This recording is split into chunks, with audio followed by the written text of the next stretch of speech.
We're trying to understand how people feel about brands, how they relate to brands. That is to say, what the brand's personality is as far as consumers are concerned. And there are a number of techniques which are very, very helpful for getting to that understanding. The consumer is given crayons to doodle, to express their feelings, to go inside their own head, pull out their feelings and somehow get them onto paper. And these are ordinary drinkers expressing their feelings about drinking Guinness.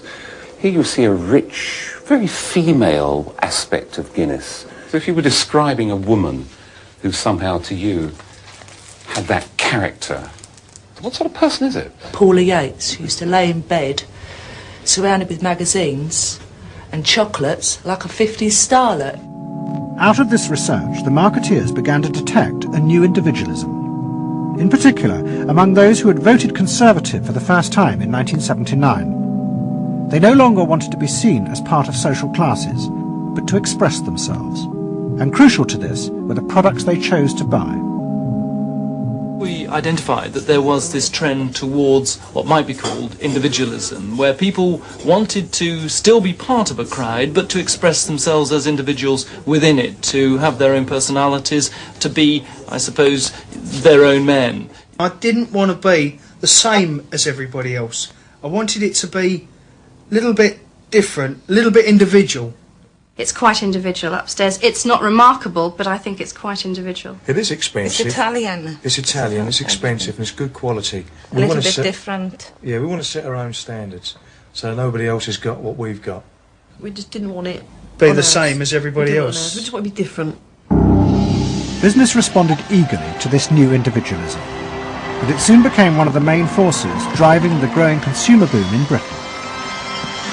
Using the data from the focus groups, manufacturers created new ranges of products that allowed people to express their individuality. Business also recategorized people. They were no longer divided by social class, but by their inner psychological needs. If the primary need is security and belonging, we call the groups mainstreamers. If it's status and the esteem of others, then it's aspirers. If it's control, it's succeeders, and if it's self-esteem, it's reformers. And this new marketing culture began to take over the institutions previously dominated by a patrician elite, in particular the world of journalism. The assault was led by the profession of public relations. In the past, PR had been seen as seedy and corrupt, but now it became a glamorous business, promoting products and celebrities. And one of the rising stars was another member of the Freud family, Matthew Freud, the son of the Liberal MP Clement. What Freud and other PRs realised was that they could use their celebrities as levers to infiltrate advertising into the editorial content of newspapers.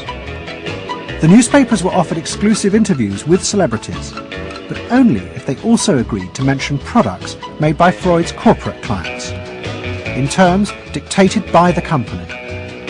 What happened with Freud's was that you effectively got some kind of product placement, or even product, the manufacturers of the product got some degree of control over how their products would appear in print. So if, for example, you did want to write about Caprice's passion for stuffed crust pizza, you would sign a contract which guaranteed that you would mention the firm Pizza Hut in at least twice in certain positions in the introductory paragraph of the article, that you would agree to run the Pizza Hut logo at such and such a size in such and such a place, and of course that you would agree to run the enclosed pictures of Caprice eating her stuffed crust pizza. There was no choice about how you would run this article in the press. You were effectively told how to run the article in the press. By Freud's? By Freud's.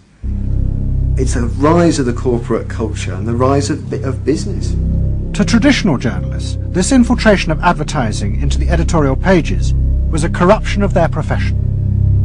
But to Mrs. Thatcher's allies, like Rupert Murdoch, who owned The Sun and The Times, it was part of a democratic revolution against an arrogant elite who had too long ignored the feelings of the masses. They hate to see someone communicating with the masses. They feel that newspapers, the written word is not for the masses. That should be left to television, or perhaps to nobody. I'm very proud of The Sun, and The Sun was not represented tonight in your film. You just took page 3, which everyone seems so fascinated with. About page 1, page 2, every other page of the paper. It was a typical piece of slanting and elitism by the BBC, who, after all, in order to get viewers for this programme, put on a very sexy episode of Star Trek, which I was watching out in the room there. Oh, I don't think they put it on to get us viewers. I think we just are lucky to follow. They try to carry viewers into these show programmes. You know how it's done. By the late 80s, Mrs. Thatcher and her allies in advertising and the media had brought the desires of the individual to the centre of society. As last week's episode showed, it was the same transformation that President Reagan had brought about in America. Both politicians had encouraged business to take over from government the role of fulfilling the needs of the people. In the process, consumers were encouraged to see the satisfaction of their desires as the overriding priority. To Thatcher and Reagan, this was a new and better form of democracy. But to their opponents in the parties of the left, they had summoned up the most selfish and greedy aspects of human nature. Ronald Reagan and Margaret Thatcher both embraced an economic philosophy that says the unit of judgment was not only the individual, but it was the individual's personal satisfaction, the individual's own unique happiness and well-being. It was, in a sense, the triumph of regarding individuals as purely emotional beings who have needs and wants and desires that need to be satisfied and can be satisfied unconsciously. It goes way back to the early part of the 20th century, to Freud, to notions of the unconscious, the assumptions that we are, in terms of our rational minds, we're little corks bobbing around on this great sea of hopes and fears and desires of which we are only dimly aware. And that the role of a marketer, the role of somebody selling something, including a politician, is to appeal to this great swamp of desire, of unconscious desire. The left believed the opposite, that the way to create a better society was not to treat people as emotional, isolated individuals, but to persuade them to realize that they had common interests with others, to help them rise above their individual feelings and fears. Let me assert my firm belief that the only thing we have to fear is fear itself. Nameless, unreasoning, unjustified terror, which paralyzes needed efforts to convert retreat into advance. This idea had flourished in America in the Depression of the 1930s. President Roosevelt, faced with the chaos caused by the Wall Street crash, encouraged Americans to join together in trades unions, to set up consumer groups, and to pay for a welfare system for those trapped in poverty. His aim was to create a collective awareness which would become a powerful weapon against the unfettered power of capitalism, which had caused the crisis. That idea had driven the Democratic Party for 50 years. But now, Roosevelt's inheritors railed vainly against the effects of the self-interest encouraged by President Reagan. There is despair, Mr. President, in the faces that you don't see. Maybe, Mr. President, if you stopped in at a shelter in Chicago and spoke to the homeless there. Maybe, Mr. President, if you asked a woman who had been denied the help she needed to feed her children because you said you needed the money for a tax break for a millionaire or for a missile we couldn't afford to use. The worst thing Ronald Reagan did was to make the denial of compassion respectable. He said, you've worked hard, you've made your money.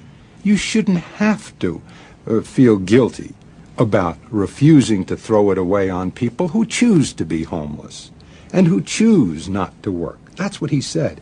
He said it with an elegance and a kind of benign aspect that disguised its harshness. You think we can do anything about it? Well, why not?